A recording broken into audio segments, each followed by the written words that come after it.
research station down in Mount Vernon. I was down there last year, one of the field days, and they're using grapes and fruit trees with wheat in between, and also wheat and winter peas, things like that. And so they're using it as a weed suppression technique. And so there's a lot of work that you can do on that, and people are working on that. So let's see. Did you find that buckwheat was a weed suppressor? Yeah, buckwheat's a very good weed suppressor, and it grows fast. It's basically your summer cover crop. You can plant like 3 crops of it around here. It works great. And if you want, you can let it go till it's ready, and then you just reach out and just grab it into a bucket, and then you don't even have to thrash it. What you do is you just clean it as best you can, and winnow it out and clean it as best you can. You put it through a coarse grinder, and you've got the wheat, or the flour and the chaff, and just sift it out. And so it doesn't go from the husk into a whole grain and then into flour. It goes right directly to flour. Of course, you have to refrigerate it.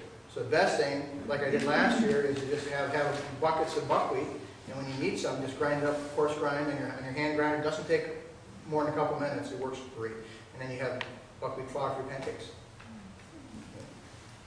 That reminds me, there's a real good book by Gene Logston, Small Scale Grain Raising, and he talks a lot about this stuff. And he's the guy back in the 70s that pioneered this idea. And back in the 70s, when I was living in northern Minnesota, I was thinking about grain, but I could never solve the problem of thrashing, because I'm not going to spend $15,000 or $20,000 for a combine. And I didn't want some of my neighbors were still, the Madeline brothers were still using flails. It was a lot of work. So I was sort of stymied. And then last year, I found I got on the idea of an electric chipper shredder, and I found one for $50 on Craigslist. It works great. And it's just, it doesn't, some of the electric chipper shredders have, it looks like a real thick weed whacker string, like a string trimmer, but it's real thick, and then you can replace it. But the one I got is just a metal disc that spins around. It's got a couple of blades that tip up. It works great. It even does spelt real good. I mean, spelt is if you probably know, spelt is really hard to get cleaned up. I'd be a little careful about the streamline because it flies apart. Yeah, right. And so the one I got it's a West German made. It's called Hexel, and you can get them from Amazon, I think. They're around. You're going to pay $150 or something, but they're around. Okay, so mechanical tilling versus no-till. So I'm big on tilling because I want to get that soil worked up. I want to dry out.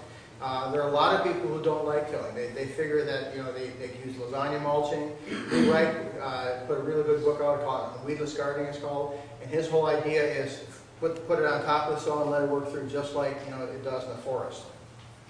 Okay, and that's something that you can do, especially if you're at a very if you're real small scale. Take your urban garden plots. You can do that kind of thing, but it's going to be more labor. Yes. Can you talk a bit about the timing for tilling? Because the soil you brought in looks like it hasn't been damaged, and sometimes with tilling that in our climate it can Right. Yeah. You basically, you take a scoop of soil and you squeeze it like that, and if you can pick it apart easy, it's fine. You've got, if your soil is too wet, you're gonna damage it. You're gonna damage the tilth.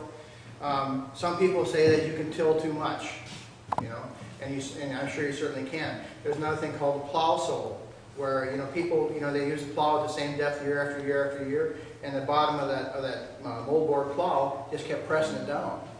And so 6 inches, 8 inches under the soil, you have this long, firm, pressed down soil layer, compacted. And it's like a sole of your shoe, and it's plow sole. And what happens there is you can get a perched water table. Perched water table is just the water table that's up a little bit. So your water table, say, is at 12 feet, and then at 6 or 8 inches, you may have another one. So what happens is the water runs on there, and it runs off, and it doesn't percolate down into your subsoil, and it takes nutrients right out to the nearest creek. So you've got problems with that. People say you can get a tiller sole. Well, I actually tested that. Rob Olson was out doing some filming, And he said, well, let's test if you got a tiller sole. So we went down and we looked at my soil horizons, and no problem at all whatsoever. And so I don't have a tiller sole as yet, and I doubt that I'll have one because there's a lot going on with you know, the biological tilling of certain plants and things like that. So, But the cover crop, the roots are pretty deep, aren't they? So, yes, and that's one of the reasons I said I was mentioning alfalfa. Alfalfa is a very good cover crop. You know, and that would breaks take care over of deep. that, wouldn't it? Yeah. So that will break it up. So you're going to increase your tilth with your structural quality of your soil with your cover crops, you know, with your biomass. If you're tilling it minimally, then you're not destroying your tilth. And then if you're tilling at the right time, like Elaine says, then you're not, you know, destroying some of your microorganisms, et cetera, which contribute to your tilth. And all. It's good to till at the right time. Now, one of the things I like to do in the middle of winter when it's dry and cold is I like to till because that kills the slug eggs. And so what happens is, you know, the slugs, they lay, you know, millions of eggs right under the soil there, and you open that up, and all of a sudden the robins and the chickadees got something to eat, and then any garters, you know, well, garter snakes not in the winter, but it exposes them to the cold too when they die.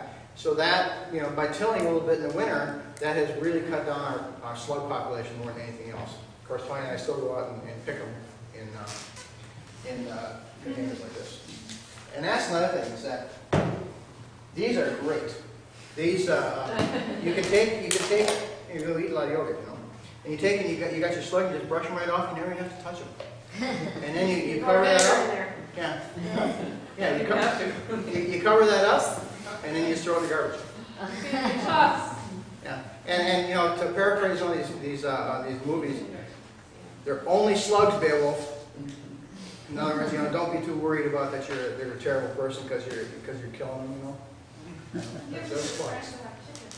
Now this is an example of my organic fertilizer. That's the clear organic fertilizer. And I also put a little bit of lime, a little bit of gypsum, a little bit of dolomite lime in too. Dolomite lime is half magnesium, half calcium carbonate. Gypsum is calcium sulfate, and so it gives you some sulfur, which helps the other nutrients be absorbed.